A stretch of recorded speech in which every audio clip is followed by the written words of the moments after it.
Hello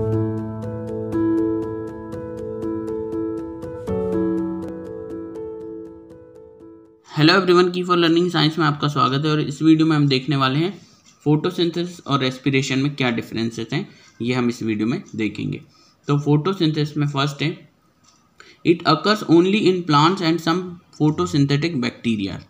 तो यहाँ का है कि फोटोसिंथेसिस की जो प्रोसेस है वो प्लांट्स में या कुछ फोटोसिंथेटिक बैक्टीरियाज होते हैं उनमें ही होती है। ठीक है, फोटोसिंथेसिस क्या है, प्लांट जो है वो अपना फूड खुद बना सकते हैं यूजिंग सनलाइट।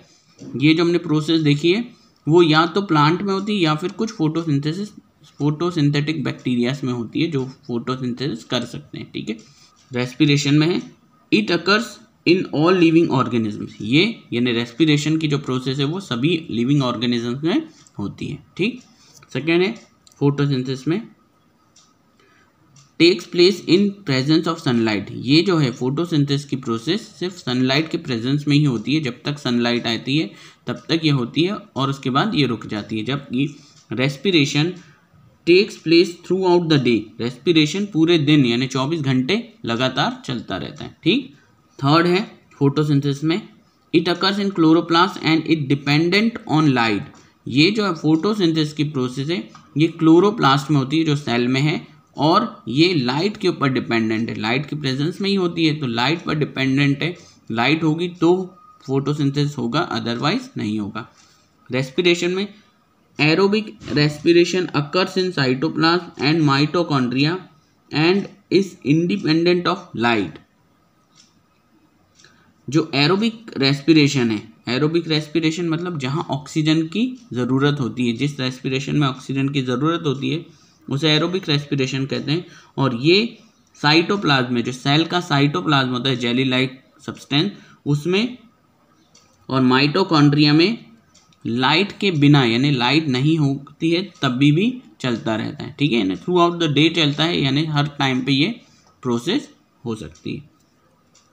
फिर फोटोसिंथेसिस का 4 है, raw materials are CO2 and water. तो यहाँ इस प्रोसेस को करवाने के लिए, फोटोसिंथेसिस की प्रोसेस के लिए रॉ मटेरियल कौन सा है, कार्बन डाइऑक्साइड और वाटर। ये दोनों जो मटेरियल है ये रॉ मटेरियल की तरह एक्ट करते हैं और फोटोसिंथेसिस की जो प्रोसेस है उसको पूरा करवाते हैं। जबकि रेस्पिरेशन यूजेस कार्बोहाइड्रेट्स और ऑर्गेनिक सब्सटेंसेस एंड ऑक्सीजन। यहाँ पर किसका यूज होता है, कार्बोहाइड्रेट्स और कुछ ऑर्गेनिक सब्सटेंसेस का और ऑक्सीजन का। ठीक है, फिर फिफ्थ फोटोसिंथेसिस में in this process light energy is fixed in the form of chemical energy and stored in carbohydrates. तो यहाँ कहा गया है कि फोटोसिंथेसिस की प्रोसेस में जो लाइट एनर्जी है जो कि सन से मिल रही है, उस लाइट एनर्जी को किसमें, केमिकल एनर्जी में ट्रांसफॉर्म की जाती है और उसे स्टोर कर ली जाती है कार्बोहाइड्रेट के फॉर्म में। ठीक है, रेस्पिरेशन में in this process chemical energy stored in the carbohydrate burns to release energy. यहाँ पर क्या है, जो कार्बोहाइड्रेट हमारे शरीर में है जो कि केमिकल का फॉर्म है, तो केमिकल एनर्जी जो स्टोर्ड है कार्बोहाइड्रेट के फॉर्म में उसे बर्न करके एनर्जी प्रोड्यूस की जाती है। ठीक, और फिर सिक्स्थ फोटोसिंथेसिस में oxygen is liberated in this process and carbon dioxide is utilised.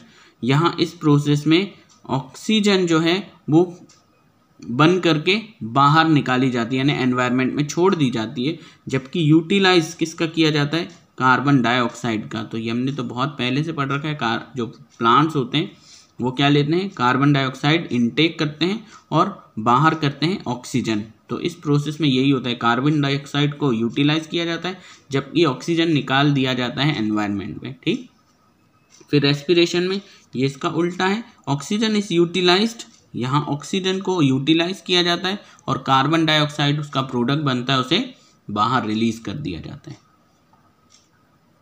तो ये था हमारा फोटोसिंथेसिस और रेस्पिरेशन के बीच में डिफरेंस। होपफुली आपको समझ आया होगा। Thank you very much for watching.